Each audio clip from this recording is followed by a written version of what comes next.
Good evening. It is my true pleasure to welcome you all to the first workshop of the Medical Research Volunteer Program MRVP for the Spring 2022 semester. This is the first of a series of 6 workshops during the current semester. The MRVP was founded in May 2014 after a 2-year dormant phase. Dr. Hani Tamim from the Faculty of Medicine and I serve as directors of the MRVP. In MRVP, AUB undergraduate students are matched to work on medical research projects with researchers from the AUB Faculty of Medicine on a volunteer basis. Since the inception of MRVP, hundreds of AUB undergraduate students have been matched to work on MRVP projects with principal investigators from the AUB Faculty of Medicine, and some of them have co-authored publications in high-impact journals. Many of these students who started working on MRVP projects during their undergraduate studies continued to conduct research with the same principal investigators throughout their medical studies at AUB. Unfortunately, the departure of a large number of faculty members from the AUB Faculty of Medicine, in addition to many other factors, have led to the inability to match all interested students in MRVP projects. For instance, during the 2021 MRVP summer call, we were only able to match 44 students, whilst 92 students remained unmatched. This has created much frustration among the AUB undergraduate students interested in medical research. This has incited us to start the MRVP International Program since last September. We particularly approached MD graduates from AUB from all over the world, inviting them to host our undergraduate studies in their research groups. Students enrolled in the MRVP International are only involved in remote research tasks. We are very excited about the MRVP International Program. My Transformative education team worked with us tirelessly for the last 6 months to update the database of MD graduates from AUB, and we continue to reach out to these MDs. They are sitting around you. Please give them a big round of applause for everything that they did. Thank you. In the current MRVP call, and up to date, 93 undergraduate students are working on MRVP and MRVP International projects with 10 principal investigators from AUB and 13 principal investigators from outside Lebanon. For those interested in MRVP, we encourage you to apply to both the MRVP and the MRVP International programs to increase your chances of matching. As mentioned, this workshop will be the first of a series of 6 workshops during the current semester.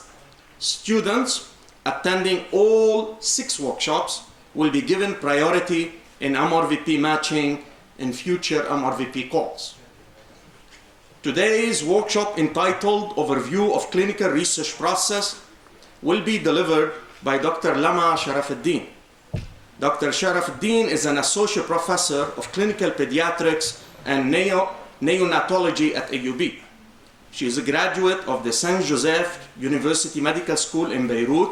She did her pediatric residency at Rennes Descartes University in Paris and at the University of Rochester School of Medicine and Dentistry in Rochester, New York. And she finished her fellowship in neonatal and perinatal medicine. She joined AUB faculty in 2008 and has been mentoring many MRVP students since 2014.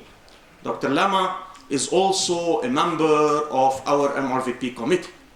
Her research interests revolve around perinatal and neonatal health, development care, and ultra-early intervention, early child development, developmental assessments, and developmental outcome of premature infants. She finished her clinic early today to start this workshop. Dr. Lama, the floor is yours.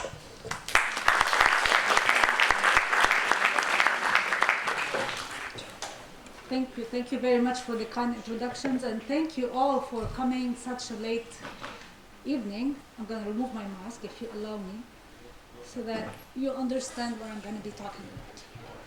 So since Dr. Bilal said I'm a neonatologist and a pediatrician, so some of my slides will have pictures of children that I took from the internet. They're not mine.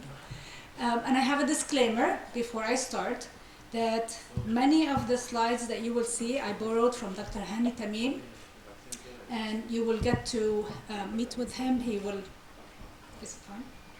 He will be giving one of the workshops later on with MRVP. So I'm going to start with a video, and how do I click on the link? Do you see well?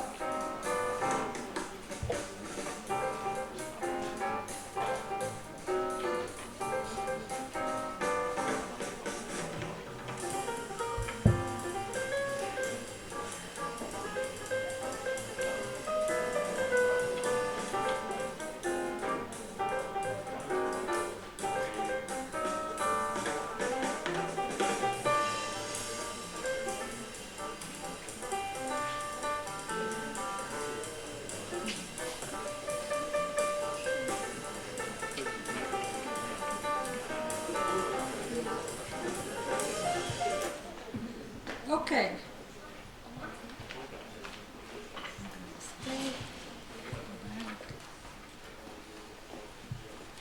What do you think this child was doing?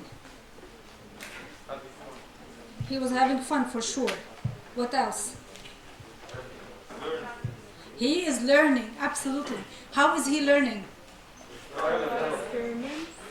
He's learning by doing an experiment, right? Trial and error. So think about learning. What do you all do when you learn, when you come to the university?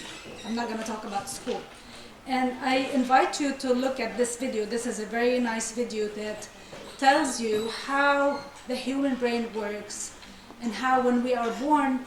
When I was a medical student, I was told that we are born with a certain number of neurons, and then when we grow up, we have that much number, and that's it.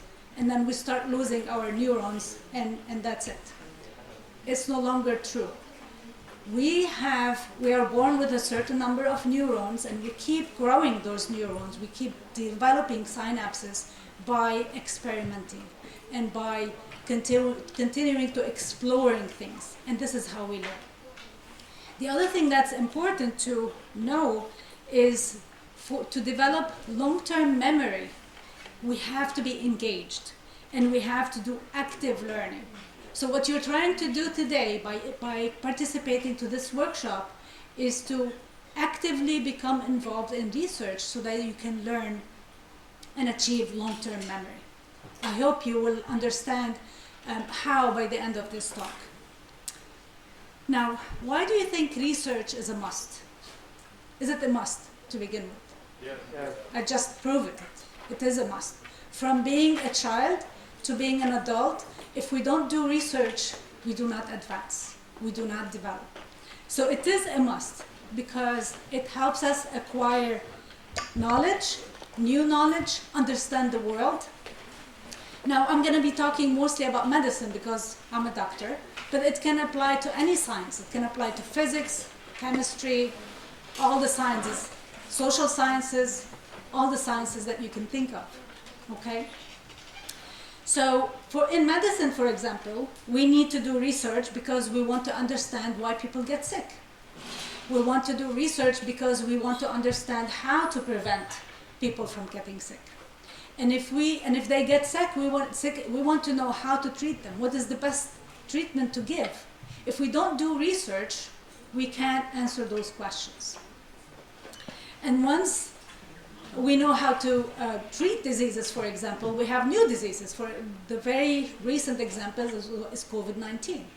There was a tremendous effort, tremendous money put into research to find a drug to cure COVID-19 because it was such a devastating virus that killed so many people. Can you think of any other thing that why we must do research? Yeah, that's part of discovering treatments. To expand our knowledge? Expand the knowledge, yes. What else? What other things? Why do faculty? Correct. Well, I'm glad that you're not talking about promotion. I'm glad that you're not talking about writing papers. But some people think that doing research is to write papers and publish and be famous. And that's not why we do research. Okay? I'm glad you did not answer those answers. Okay. Now, we're going to dig into how do we do research, how the clinical research is done. So we all agree that we want to do research because this is how we develop, this is how we advance, right? So, but where do we start? Any idea? Ask questions. We ask questions, absolutely. We ask questions. This is how we start. To do good research, we have to ask good questions. And good questions can start with why, when, who, what, how. So we need to start with a question. And then I'll go over the whole entire process with you based on those questions. And once we find the answer to those questions, we draw conclusions. And many times in medicine, and most likely in other research, as other fields as well, the more we know, the more we have questions to answer, the more we don't know. So the cycle continues, and there's no stopping. Okay, there's no limit. The sky is the limit. So we are not little kids, are we? We're adults. We're doctors. We're professionals. You're students. Do we do research by trial and error? No. The answer is no. We have a proper methodology, and that's that's what we're going to be talking about today. There is a proper methodology to doing research. So from asking the question will help us formulate a hypothesis or an educated guess. And there are ways to prove that hypothesis right or wrong, and those are the methods of the research. And then from the methods, we're going to talk about how we do data collection and what does it mean to do data collection. And then once we gather data, we're going to analyze the data, and we're going to talk about what does it mean to analyze the data. Once we analyze the data, we interpret the data. We have results. We think about them. We interpret them to come up with a conclusion. And most of the time, we come up actually with more questions. And the circle continues. Okay. So to come up with a good research question, the most important thing is to be observant, is to do observations. And if you think of research, if you think of children, how do they learn? They observe, they imitate, they do trial and error. As scientists, we're not going to do that haphazardly. We're going to do it in a systematic way. So we do observations, or we base our research questions on previous experiments that other people have done before us. So what is a good research question? So when we ask research questions, we want to look at the areas that have been studied before. Are there any other areas that we need to explore more? The question that I'm asking, does this question improve what's already known or disprove what's already known? Does it fill a gap? That's something, we don't know something and we want to fill that gap. So a good research question is a statement that will identify the problem or the situation or a topic that I want to study. It has to be clear. It has to be based on a literature review, that we'll talk about it in a minute. And it will form, that one research question will form the basis for writing a proposal for a study. Okay? The other thing that's important in research is to have a specific question, not a very general and broad question, because it's very difficult to answer broad questions. You have to be specific, and the question has to be answerable. It's doable to do, it's doable to answer, and researchable. Oops, what did I do? Okay. So once we asked the appropriate question, we did the observation, we looked at previous studies, we asked our question, we come up with our hypothesis. And our hypothesis is an educated guess, like I said, and it should be based on literature review. We have to learn something, or we cannot come up with a question from haphazardly in the air, right, like this. So literature review means that we're going to read, we're going to analyze the data, we're going to analyze what's already published, what other scholars have found, other experiments, and we're going to do a synthesis of all of that to be able to come up with our research question. Now, we did this. We did the observation, we came up with a question, we came up with a hypothesis after doing our literature review. Now to the methods. How are we going to answer this question? How are we going to prove or disprove our hypothesis? There are two big areas in research. There is the quantitative research and the qualitative research. What I will be talking about today is quantitative research. I will not tackle at all the qualitative research. It's not in any way or shape my area of expertise. But the difference between the two is that the quantitative research is a more structured method of gathering actual numbers, data. We talk about them data. There is a specific way of doing statistical analysis by numbers, looking at numbers, percentages, frequencies, associations, and there are, so these are objective. The qualitative is a lot more fluid. It's a lot more opinions, experiences. It's based on interviews, and once we do a lot of interviews with such a number of people, we come up with themes that come up over and over with the interview. So the analysis of qualitative research is totally different. I will not be talking about it. I will be talking about how we design quantitative research. So now we're going to talk about the methods where we have designs for studies. And the studies can be either observational studies, we observe, or experimental, we experiment. We give a drug, for example, or we do an intervention. And those are called clinical trials. We do 2 groups or 3 groups or whatever. One group we do, let's say we give a medication A, another group we give a medication B, etc., etc. So this is easy. A little bit more tricky to understand are the observational study designs. They can be either descriptive, we describe what we see. We have a case series, for example, 3, 4, 5 cases that look alike, and we describe them. I did not put case reports because case reports, if you're reporting an N of 1, a case of 1, it's not considered research.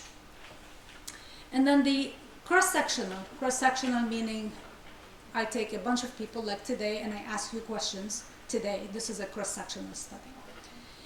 The analytical is when I have a little bit more complicated. It's a case control. I take one group exposed to, let's say, exposed to drug A and a group exposed to drug B, and I see the difference between the two. Or a cohort. I take a bunch of people and I follow them over time and I see the difference between them based on their description. So there are nuances, and you don't have to memorize all of this. When you get involved in research, you'll understand more about them. Just to know that there are different ways of doing research, different methodologies, and each method has its rules and regulations and things that you need to pay attention to when you're collecting the data. So now we did our observations, came up with a research question, we decided on what method we're going to do after doing literature review. Now we're going to collect the data. What does it mean to collect the data? Are we allowed to collect data immediately? No, we're not. We have to write a proposal that describes all the processes so far that I already talked to you about, and we have to have the approval of the IRB, the Institution Review Board. And why do we need to have the approval of the IRB? Anybody knows? Because of ethical consideration. We don't want to be doing research that's not ethical, that is not, the benefits from it outweigh more the risks that we're going to be taking. So it's a crucial step to write the proposal and have an IRB approval. So, what is a proposal writing in research? Basically, it summarizes all the things that I talked about so far. It summarizes the observation, how we came up with our research question, and why it is so important to answer that research question. So, a research proposal, to convince people that it is a good idea to do, it has to have all these elements. It has to be clear, it has to be justified, my methodology has to be correct, written in the correct way, and it has to be comprehensive so that somebody else, if somebody else wants to do it, they can redo the same experiment as I did. Okay? And then, so basically a proposal is like a map of my research question and the way I'm going to answer my research question. And I need to apply for IRB to get approval so that they can check all the check marks of ethical principles that I respected by doing my research. And also it is important because sometimes the research, we need money to do research. Right? And so it is important to have a clear written proposal with everything so that people can be convinced that to give me money to do my research. Okay? So all of these steps are extremely important. Now, a few words about IRB. So the Institutional Review Board is a requirement for any research. The IRB will decide whether you are exempt from a full review of the full entire proposal or no, they need to review the full entire proposal. So they oversee the ethical conduct of the clinical research. And you cannot start working with any research project without having IRB approval. And you as students, you have to take not only the students, any researcher who wants to do research has to take the course about ethical conduct in research, which is, I put here the website. I'll show you how it looks like, how the portal looks like. It's a collaborative institutional training initiative, and you can go to that website, create a username and password. It's free. They have to put your institution, that's AUB. It is a requirement, absolutely. Anybody, any student who wants to do research, before they touch anything, we ask them to do this. Medical, yes, for medical research. I don't know about animal research. I know about medical research. So you have to do this. It's free, again. It's a course that it's really very nice, by the way. And then the two main courses that are required, either biomedical research or social and behavioral research. It depends on the type of study. And whoever you get matched with will tell you which one is required. Okay? So be prepared. So now we applied, we wrote our proposal, we applied to IRB, we got IRB approval. Now we're ready to collect the data. What does it mean, data? Data can be medical record, review of medical record. It can be a survey, questions that I ask with different types of answers. It could be opinions, that I'm asking opinions whether you like this or that. It could be anything. Though any information is called data. Okay? It could be a questionnaire, it could be a test, it could be anything. So once we collect the data, we're going to start analyzing the data. Okay? What does it mean to analyze data? Any idea? Before we draw conclusions. Before we do statistical analysis. Cleaning. Before cleaning. Gathering, exactly. Hala, we'll get to it. So we need statistics, absolutely. So this is what statistics is. It's a field. It's a field of science that is concerned with collecting, organizing the data, summarizing it, describing it, and then doing the statistical analysis and doing inferences so that we can make conclusions. You talked about conclusions. Now, in medicine, we talk about biostatistics because we apply the statistical methods to medical research.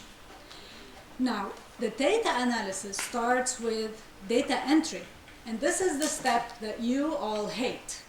We all hate, because it's boring. We have to sit at the computer and enter all the things that we collected.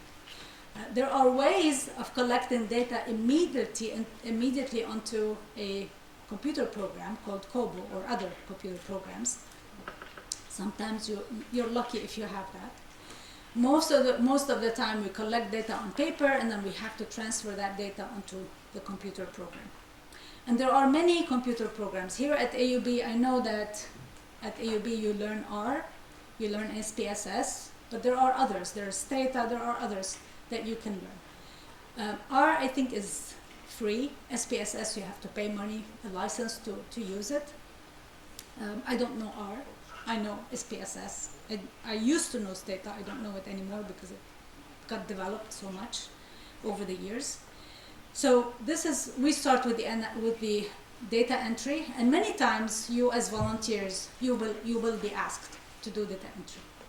I know it's boring, but it's a step. It's a very important step in data. If the data entry is not correct, everything that follows is not correct.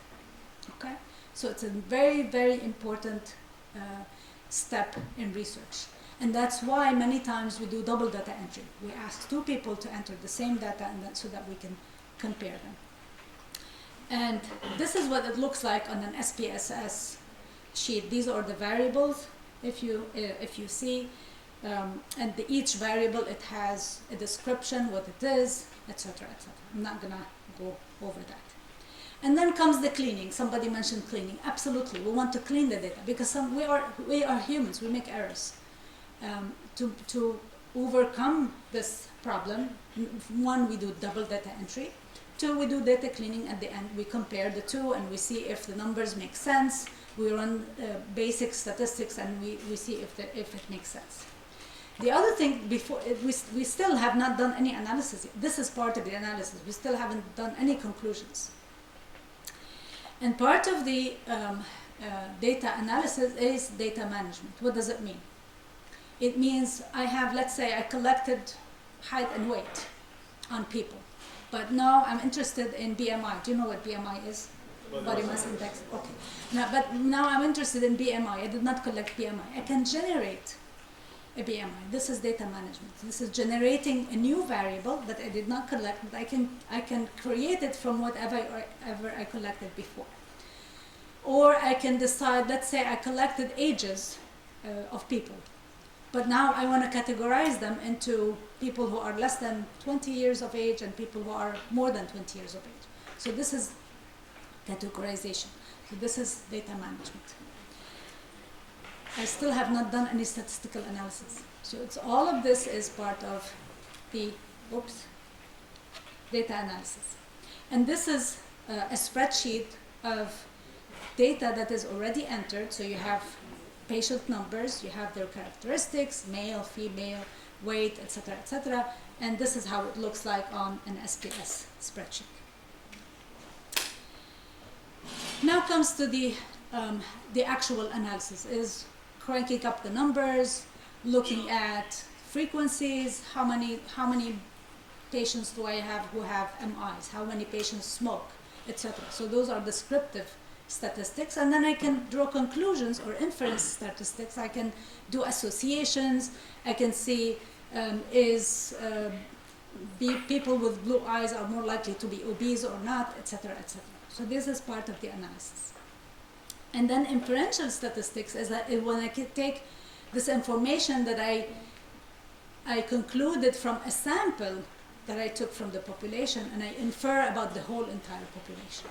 So this is inference statistics.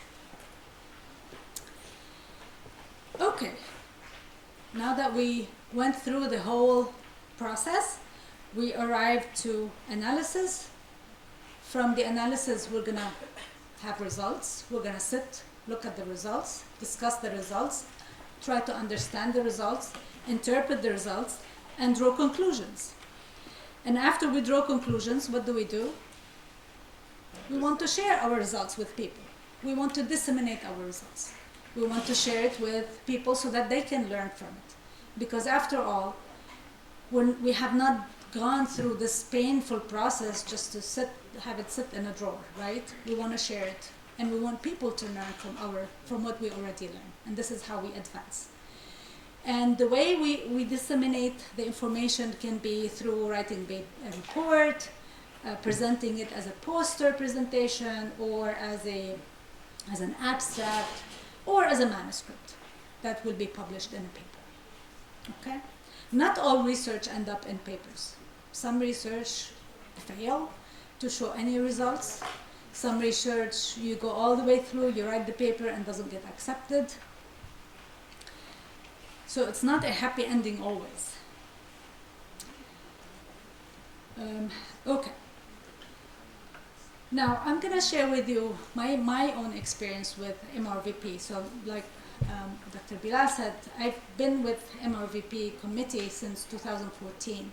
And since then, I've had more than 20 undergraduate students come and work with me. Some of them stick around, others don't like it. Others say it's too boring, I don't want to do it, and that's fine. At the end of the day, you want to think, why do you want to do this? And I'll let you think about that in a minute. So throughout the years, I've had students help me all the way through. They stick around, and they've published papers with me. They were first authors. Others, they were not first authors, but they were able to publish 2 papers, like Perla and Danielle. They worked enough to publish 2 papers, and others didn't spend much time, didn't have time. They ended up in the acknowledgement section at the end of the paper, which is fine. So you want to think for yourselves, what do I want to do? Why do I want to volunteer in MRVP? What do I want to achieve from this? And at the end of the day, what matters at the end of the day? What does matter at the end? You think for yourselves. What matters? We learn something, exactly. It doesn't matter to have a paper published. It doesn't matter to have your name first author, second, it doesn't matter. What matters is at the end of the day is that you learned a process, you developed more neurons, more synapses in your brain. Whatever skill you learn, you're going to take it with you and it will help you somewhere. So the last thing you want to come and tell a researcher is that, when can I write the paper? This is not the goal of research, okay? The goal of research is to advance, to develop, to ask good questions that will help, at the end of the day, that will help whatever field you are interested in, okay? And with this, I leave you with a quote from Einstein. You can read it. And I'm ready to answer your questions. You have to have a lot of questions.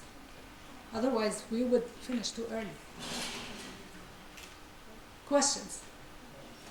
This is very informal, guys. Don't be shy.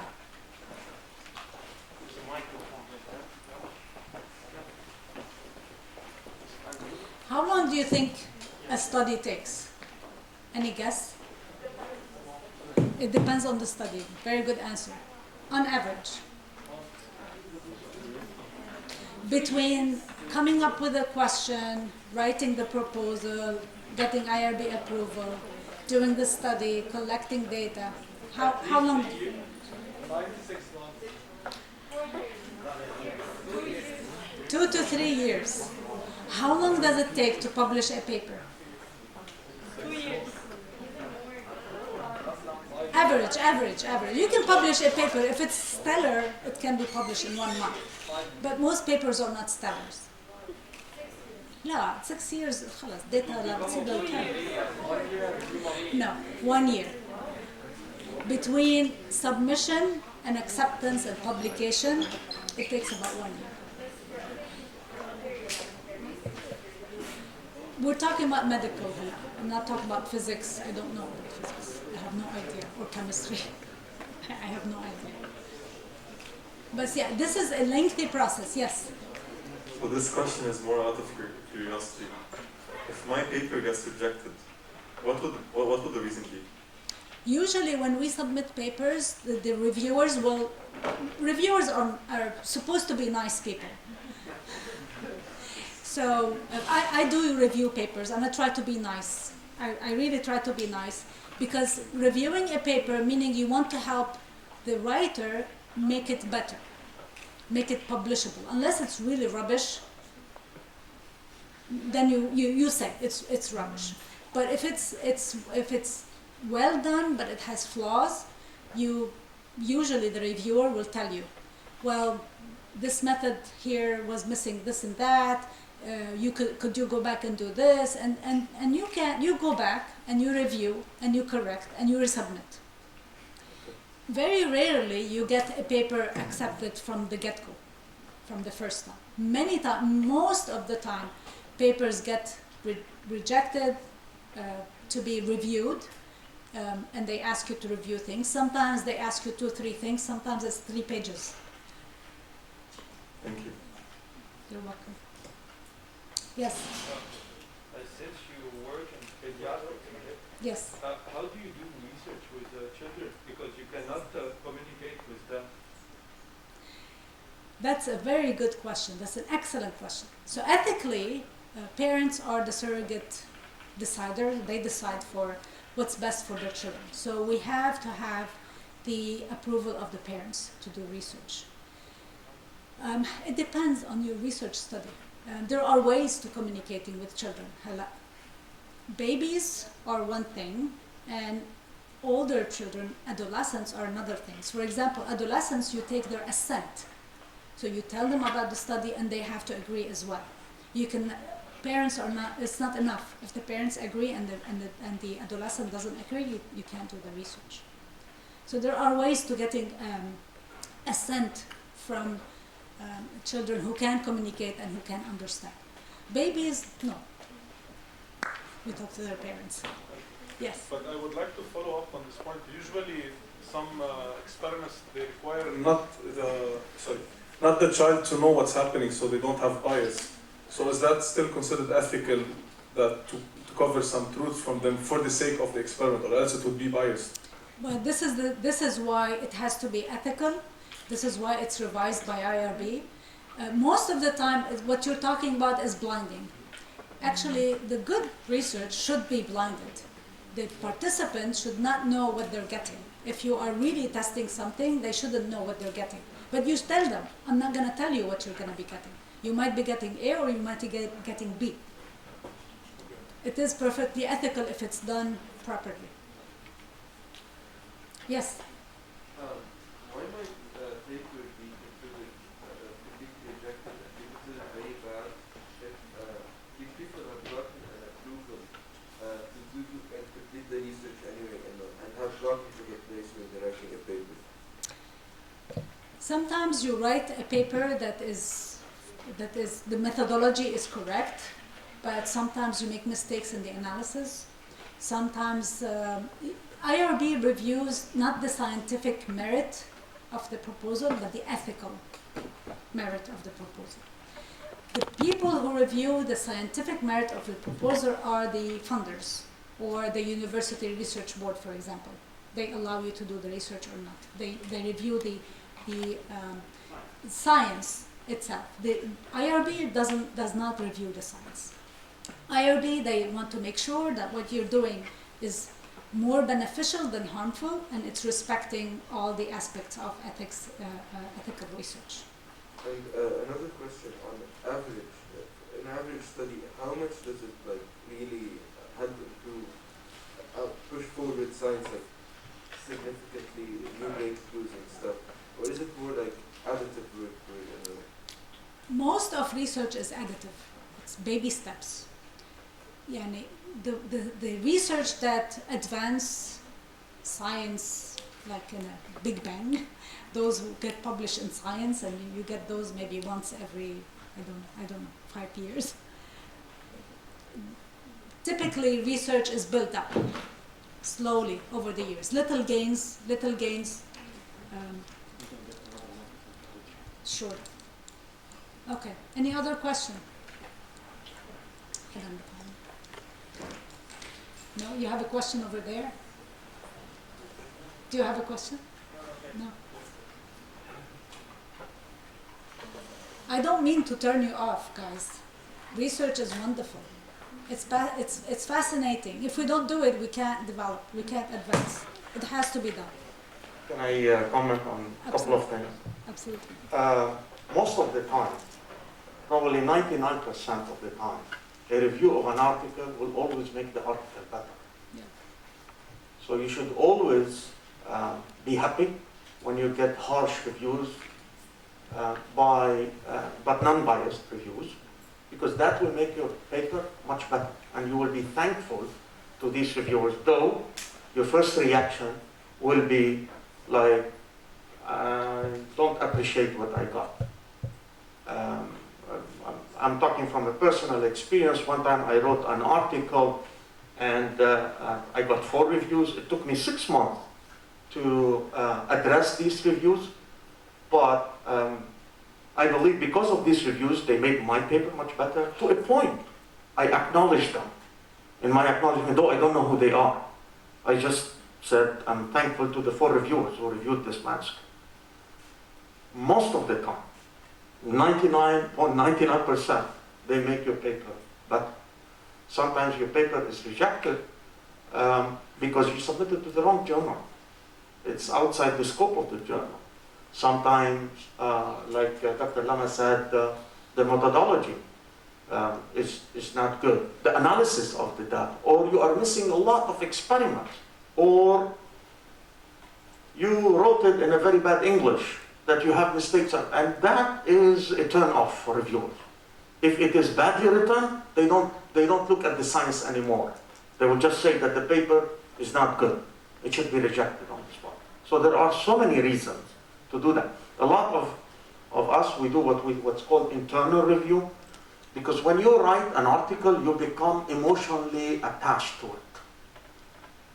The best way is to step back, and that applies to everything in life. Just step back and look at it again, another day, or third day, and the better is to give it to a colleague. A colleague, you trust his or her judgment, let them read the article and give you their harsh review of that article, and then it's up there. And then you can do it once, twice, or send it to your colleagues or your mentors. Many times I send my articles to professors, colleagues in the US. Some of them I still consider mentors. The other thing, yeah, thank you very much. This is a great addition. The other thing is, if the reviewers send you comments that you don't agree with, you can argue with them. You can argue back and make your point and say why they are not right in whatever their comment was. So it's not like a dead point if it gets rejected. It's fine. You can argue back and forth. Why? The most important thing is to make your case. Build your case. Why do you want to publish? Why is it important to publish? Why it's going to advance, even though it's like a tiny drop in the bucket? Why it is important to it? Why it contributes to the general knowledge? You want to make the case for that. Any other question? Yes. Is research at the disposal of a student like us without having the need of professors come help them? Do we need like I don't know how to explain my point, but research might seem like something ideal, something that needs a lot of training, studying to get to the point where we could write a hypothesis, etc. How can we make it more available in the sense that anyone could initiate some questioning and help in the advancement of knowledge. Let me ask you this question. How do you write? How do you write a paper?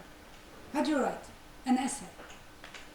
Well, that's this is not an easy question. I would start to reflect on ideas, then develop But them. to be able to write, what do you need?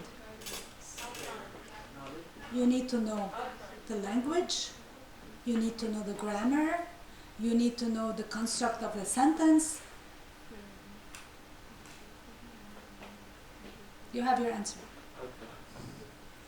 If you can, anybody can do research if you know the methodology properly. And what you are going to be doing is one step further. It's one step to get to you. So to answer to your question directly, can I do research by myself? The answer is no. Not unless you have training. You can't do it. You cannot be that little child doing haphazardly trial and error, because you can make fatal mistakes. You don't want to be making fatal mistakes.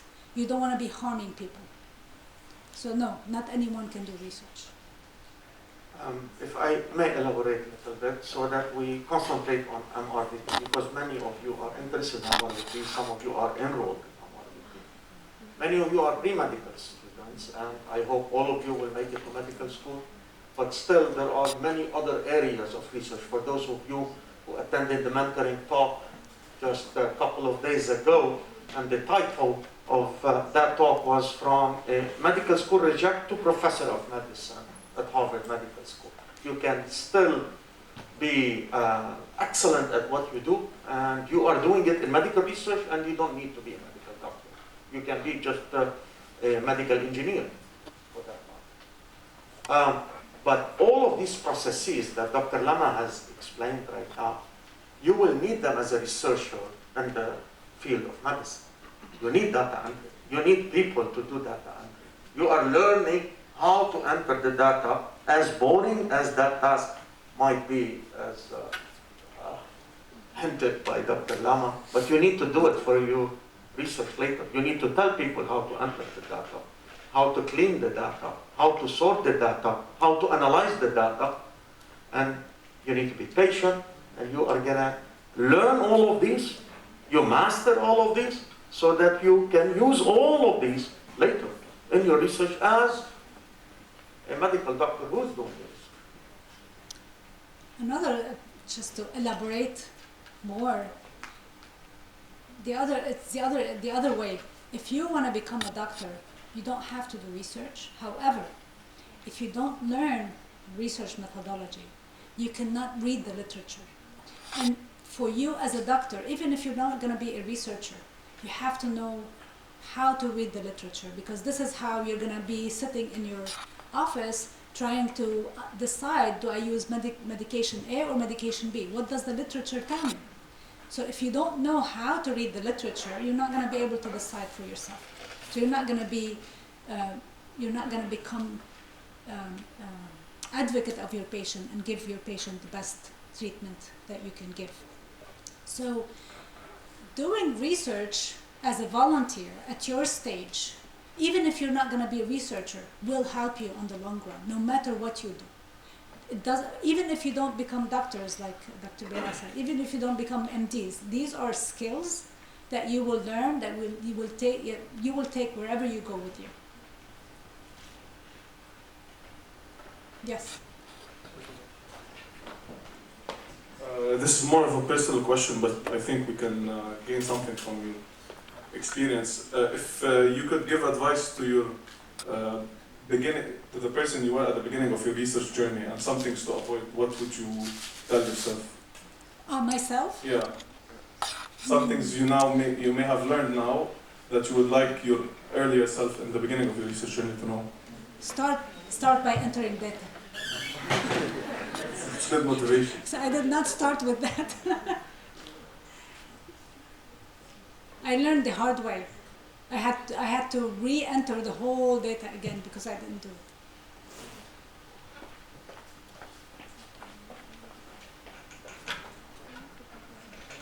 How is research patented? How is research patented? What do you mean? How do you get a patent for research? You get a patent. Okay, so if you discover something new, you mean? Yes. Okay, this is your area. You apply for a patent, I guess, if you discover something new. If there is, let's say, Like an a new medication? application Yeah, there's an application. that you want to patent it, there is a procedure how to do that. It takes some time, but eventually, if the patent is issued, not every patent that is issued is going to generate money. Otherwise, that will be lotto for everybody. But whenever you feel like you have an idea that could potentially generate money, you can apply for a patent. Actually, this is something important to keep in mind when you're applying for research. You want to protect yourself. If you think that you are at the brink of discovering something new, typically if you belong to a university, this is part of the contracts of or funders. It's part of the contract protection of what is it called? Protection of intellectual property. So you have to pay attention to this. Keep the intellectual property for yourself. And in case my research is making money, who benefits from this money? The patient that donated, let's say, their organs or cells, the person doing the research, or the people that are funding? So research does not generate money in general. In that case, if you discover a new drug, for example, typically a drug company you will form, like I'll give you an example. The other day I was listening to I think his name is Dr. Blake. He's a cardiothoracic surgeon from Pittsburgh. He invented the physiologic way of resuscitating premature babies by putting them in a bag of liquid instead of letting them breathe. And he's been working on this for more than 20 years. And now his university, because they discovered that this can be used and it can generate money, and they produced what they call them pods. They produced a pod and they formed a company separate from the university to generate money from that, and then who benefits? I'm sure the university is going to benefit, he's going to benefit, but they formed a separate company. So I guess people when they come to that, they want to protect their intellectual property, and they want to form. There are legal issues that go in there. I wanted to ask, what area in medical and clinical research is seeing the greatest growth right now, like that's seeing a lot of interest? Right now, COVID-19. COVID-19.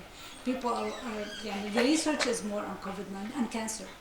Cancer research it's always there. We want to keep it at like 1 hour, so 5 more minutes if anybody has more questions. So we just want to keep every workshop light, 1 hour, 1 hour, 15 minutes maximum. The next workshop is a week from today, on February 7th. So any more questions? Yes. Yeah, one right here. Right here.